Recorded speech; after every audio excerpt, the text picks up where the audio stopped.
आशा करता हूँ आप सब बहुत अच्छे होंगे। मेरा नाम है सिद्धांत अग्निहोत्री। स्टडी ग्लोस पे आपका बहुत बहुत स्वागत है। दोस्तों, ऐसा है कि मैं अभी तो ट्रिप पे हूँ और आऊँगा बस मैं 15 तारीख को। उसके बाद मैं स्मार्ट बोर्ड पे लेक्चर करूँगा। तो अभी फिलहाल वही पुराना सिद्धांत अग्निहोत्री पीपीटी वाला। तो कौन जीतेगी 2025 में दिल्ली इलेक्शन, बहुत मज़ा आने वाला है। देखते हैं, चलिए एक बढ़िया सा एनालिसिस मैं आपको दूंगा। ये प्याज खा लो। तो चाणक्य नीति ने बहुत कुछ पॉलिटिक्स के बारे में बताया है। एक एक चीज़ के बारे में उन्होंने बताया। तो 19 दिसंबर को क्लास होगी, कोर्स को आप अवेल करें, 300 का है।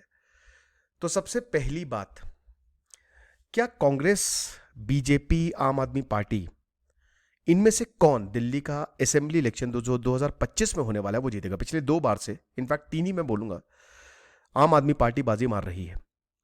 लेकिन इस बार स्टेक्स काफी ज्यादा हाई है। सी वोटर स्नैप पूल, इसने एक सर्वे कंडक्ट किया था 26 नवंबर को। इनसाइट्स पता चले थे वोटर के, माफ कीजिएगा मेरा फोन वाइब्रेशन पे था, कुछ और मत समझना। तो की इनसाइट्स जो हैं वो वोटर सेंटिमेंट्स, बहुत कुछ बताया है। क्रिटिकल बैकग्राउंड्स जैसे वुमेन सेंट्रिक वेलफेयर स्कीम, ओए होए, एंटी इनकम्बेंसी बद्दी बद्दी। सर्वे ने काफी कुछ, जो वैसे तो मुझे सर्वे सब बकवासी लगते हैं, ऐसा कह भी नहीं सकते, बट अभी पिछली बार तो सारे सर्वे ध्वस्त हो गए, है ना, लोकसभा के भी और उसके बाद फिर विधानसभा के भी जो इलेक्शन हुए।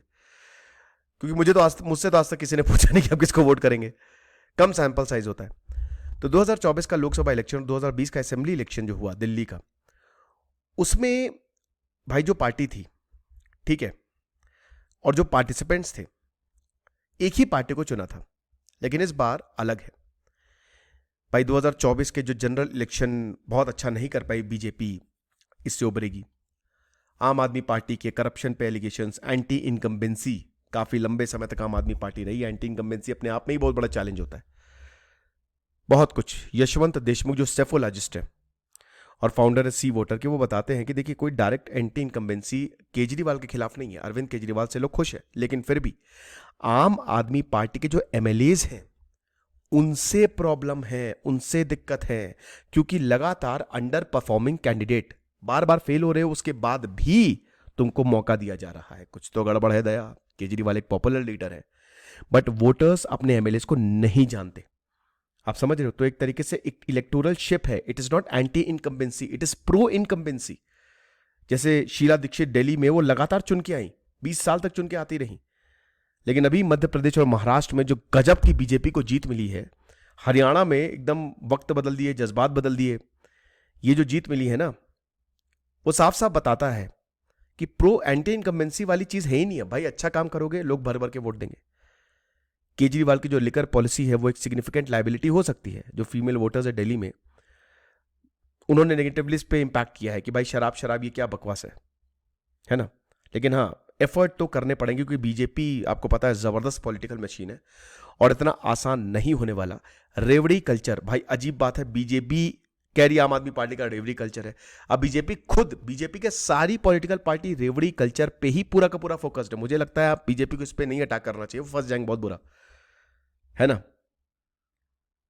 तो अब देखेंगे, बीजेपी की पॉलिसी ऐसी होनी चाहिए, इनफैक्ट कांग्रेस की भी, कि भाई वो मुद्दों पे बात करें, है ना।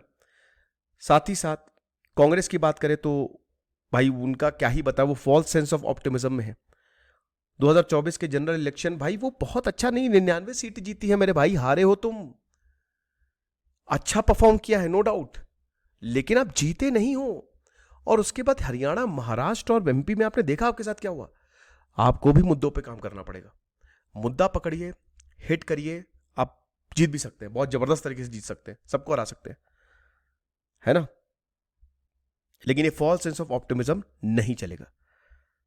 अजय माकन की पोजीशन काफी वीक हो चुकी है। लिकर पॉलिसी के खिलाफ लड़ते लड़ते लड़ते खुद ही बेचारे। क्या की फाइंडिंग्स है? सबसे पहली बात, क्या बीजेपी का फैक्टर चलेगा? बहुत जबरदस्त कॉन्फिडेंस है। महाराष्ट्र में 183, 288 सीटों में, हरियाणा में 48, 90, बहुत बुरी तरीके से यहां पे बीजेपी ने, समझ लीजिए कि ऐसी की तैसी कर दी है। तो एक मोमेंटम तो होगा, डेफिनेटली मोमेंटम होगा। बट यहां पे इलेक्शन महाराष्ट्र, हरियाणा, एमपी में नहीं हो रहे, यहां दिल्ली में हो रहे हैं। और जहां पे इलेक्शन होते हैं वहां के मुद्दे मैटर करता है, कुछ मैटर नहीं करता है। लोगों को अच्छी जिंदगी जीत दीजिए, लोग आपको ही वोट करेंगे। सिंपल सा मैथ्स है, सिंपल सा कंसेप्ट है। मेजोरिटी रिस्पोंडेंट्स ने क्या कहा है? क्या जो अभी रीसेंट रिजल्ट्स हैं वो दिल्ली वोटर्स को इन्फ्लुएंस करेंगे? उसमें 57% लोगों ने बोला, आधे से ज्यादा रिस्पोंडेंट्स ने बोला हाँ, यानी कि बीजेपी जीत सकती है। 24% के करीब लोगों ने बोला नहीं, मे बी 20%, यानी कि आधे से ज्यादा बोल रहे हैं हाँ। समझ रहे हैं आप? तो डेफिनेटली बीजेपी वोटर्स कह रहे हैं कि जो रीसेंट रिजल्ट्स है ये दिल्ली पोल्स को इंपैक्ट करेंगे। ये हिसाब किताब है। क्या आप कांग्रेस अलायंस होगी? ये दिल्ली का बेस्ट चांस है बीजेपी को खत्म करने के लिए। अगर ऐसा आम आदमी पार्टी कर सकती है, क्योंकि इंडिया ब्लॉक में तो है ही है। हालांकि आम आदमी पार्टी जब आई थी, जब उसकी स्थापना हुई थी, कांग्रेस के साथ गई थी, 28 सीटों पे आपको याद है जीती थी उस समय आम आदमी पार्टी। उसके बाद बहुत सवाल उठे थे, लेकिन अभी इंडिया ब्लॉक का पार्ट है। बट आम आदमी पार्टी ने साफ कह दिया है कि हम कांग्रेस के साथ नहीं जाएंगे दिल्ली में। ठीक है भाई, आम आदमी पार्टी ही दिल्ली से आई है, अभी दिल्ली पंजाब में उसकी सरकार है। तो anti BJP coalition 2024 general election में तो काम किया, 235 सीटें इंडिया अलायंस को मिली, लेकिन दिल्ली में शायद मुश्किल होगा। कांग्रेस इतनी मजबूत दिखाई दे नहीं रही है, तो दोनों को ही हर्ट करने वाला है। तो इसीलिए मेरे ख्याल में दोनों दे विल, वो थोड़ा सा दूरी रहेंगे। ओके, अब सीक्रेट वेपन आम आदमी पार्टी का क्या है भाई? दिल्ली इलेक्शंस में सीक्रेट वेपन है अरविंद केजरीवाल की गिरफ्तारी। ठीक है, अरविंद केजरीवाल की गिरफ्तारी है एक सीक्रेट वेपन। तो जो अरेस्ट हुआ है और सीनियर पार्टी लीडर्स को अरेस्ट किया गया है, दिल्ली लिकर पॉलिसी स्कैम, शायद 2025 इलेक्शन में ट्विस्ट आ जाए, क्योंकि एक सिंपैथी वेव जो है वो आम आदमी पार्टी के खिलाफ चल रही है। झारखंड में हेमंत सोरेन जीते ना, डिटेंशन गिरफ्तार करके भेज दिया, माइनिंग लीज स्कैंडल, जीत गए वो, लोगों ने जिता दिया।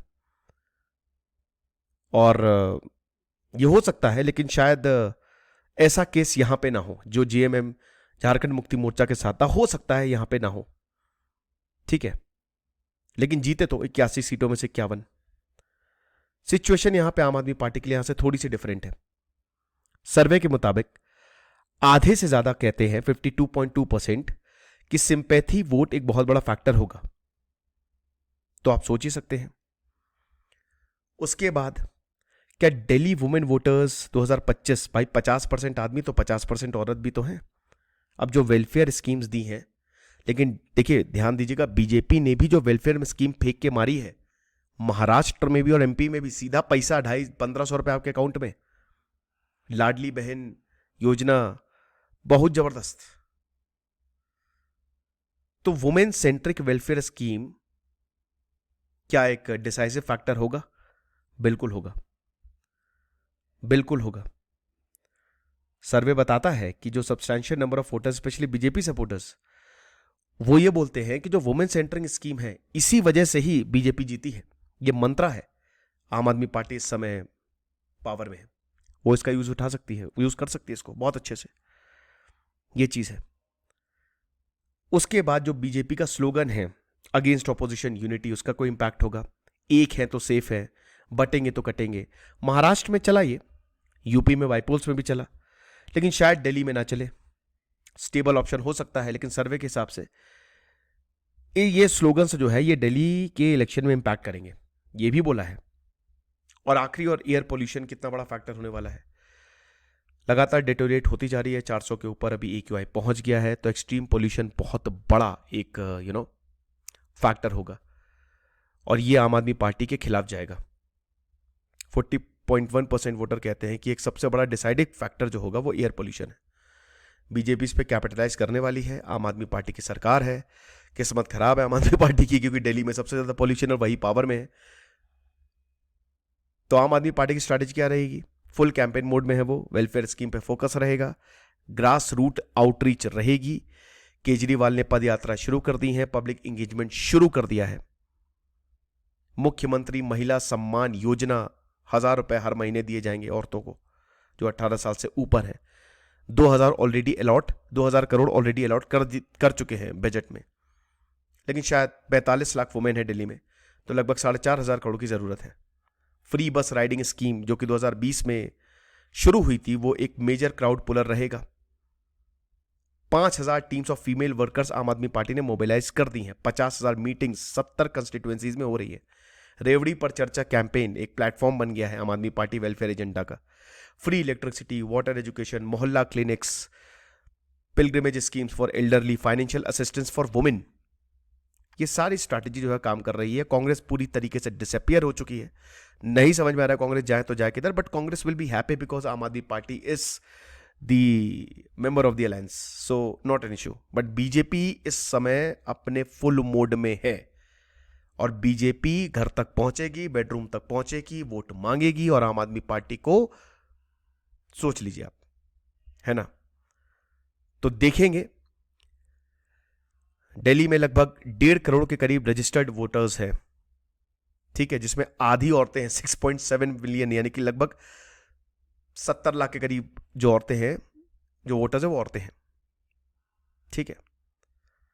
बीजेपी का प्लान क्या होने वाला है भाई? इस समय आम आदमी पार्टी की चीफ मिनिस्टर आतिशी, तो बीजेपी का भी कोई क्लियर कंटेंटर नहीं है कि सीएम कौन होगा और ये बीजेपी को ले डूब सकता है। लेकिन फिर भी बीजेपी जो है वो जो अपॉर्चुनिटी है उसको लेवरेज कर रही है। आम आदमी पार्टी की वेलफेयर स्कीम को डिस्क्रेडिट करना, बाकी और भी चीज़ों की खामियां निकालना, हर फ्रंट पे। यहाँ पे सरदार आर सिंह बीजेपी के नेशनल स्पोक्स पर्सन बोलते हैं कि इनफे वेलफेयर प्रोमिसेस को देखिए फेल हो चुके, डिलीवर नहीं कर पाए। हर फ्रंट पे हमारे पास प्रूफ है, हाई मॉरल अथॉरिटी से हम बोलेंगे। तो एक तरीके से बीजेपी की जो स्ट्रैटेजी रहेगी वो डोर टू डोर आउटरीच, रेवड़ी सभा, आम आदमी पार्टी के फेलियर्स, इस पे बैंक होगा। कांग्रेस का गेम प्लान क्या है पता नहीं।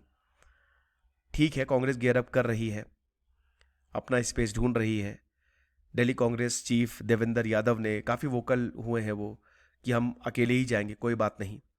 Senior party leader Pawan Khera ने भी यही बोला कि हम भी अकेले ही जाएंगे, लेकिन फुली फोकस्ड है वो अगले इलेक्शन पे। न्याय यात्रा जो है कांग्रेस निकालेगी, एक आउटरीच प्रोग्राम है। शीला दीक्षित की लेगेसी को बताया जाएगा, मिडिल क्लास, अपर क्लास को, और जो स्लम्स में ले रहे हैं, अंडर प्रिविलेज एरियाज में जाएंगे, देखेंगे क्या होगा। लेकिन भाई सबसे बड़ा जो मुद्दा है दिल्ली का वो है इन्फ्लेशन, एयर पोल्यूशन, यमुना में जो प्रदूषण हो रहा है, वुमेन की सेफ्टी और लॉ एंड ऑर्डर। जो भी पार्टी इसको बढ़िया से एड्रेस कर लेगी वो जीत जाएगी। अगले साल देखेंगे, लेकिन अगले साल आएगी है। Thank you so much.